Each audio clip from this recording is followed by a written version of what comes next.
Bonjour, aujourd'hui je vais vous présenter différentes manières de multiplier le Saint-Séveria. On va commencer par la partie des boutures. On va réaliser des boutures dans du terreau, un terreau qui soit assez drainant pour faciliter l'enracinement, et des boutures dans de l'eau dans un récipient. Ça va être la partie la plus simple et facile. On prélève une feuille du Saint-Séveria. Pour la partie des boutures qui seront réalisées dans de l'eau, on peut faire des boutures de 10-15 cm, des boutures assez grandes.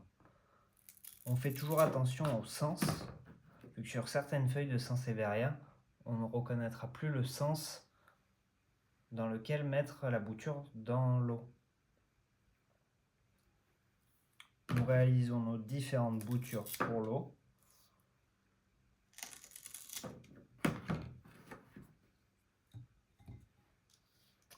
On va venir maintenant à la partie bouture dans le terreau. Ça va être des boutures qui vont être légèrement plus courtes. Ça va être pareil. Si vous avez de la bouture, de l'hormone de bouturage, excusez-moi, on peut mettre un peu d'hormone, ça facilite aussi l'enracinement. On pique nos boutures.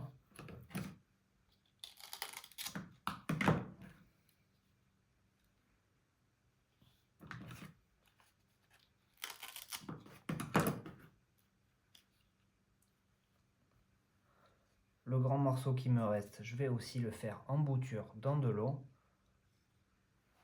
Là, on a réalisé nos deux manières de faire des boutures de Saint-Séveria. Et maintenant, on va voir l'autre partie qui va être la partie division, qui permet d'avoir des plantes beaucoup plus grandes si la plante a déjà créé quelques rejets. À savoir que le Saint-Séveria a des rhizomes, ce qui nous permet d'avoir ces rejets. Donc je récupère mon Saint-Séveria, je vais le sortir de son pot.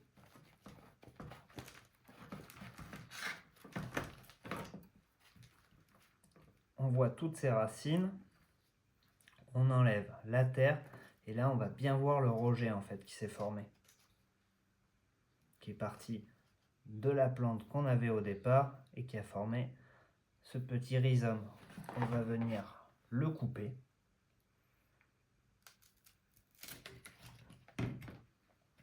Comme ça on vient de diviser notre plante en deux. On a deux plantes maintenant à rempoter. Ça va être assez simple. On prend un pot avec un terreau un peu riche vu qu'on a déjà une plante qui est un peu grande. On la met dans le pot au centre et on va venir rempoter avec un terreau frais.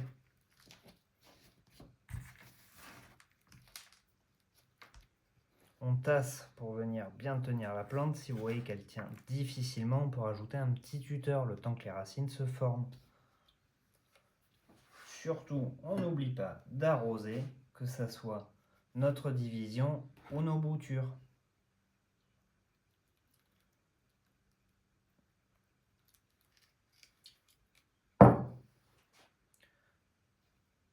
Une fois ceci réalisé, que ce soit pour la division ou nos boutures dans le terreau, on va essayer de placer tout ça dans un endroit adapté, un endroit un peu humide, une mini-serre, dans une serre ou carrément dans un jardin si on réalise les boutures au printemps. La partie qui nous reste de notre plante de départ, pareil, on va la rempoter, mais on va jeter l'ancien terreau pour la mettre dans un terreau plus frais, plus neuf. Voilà, j'espère que ça vous aura plu et à la prochaine fois.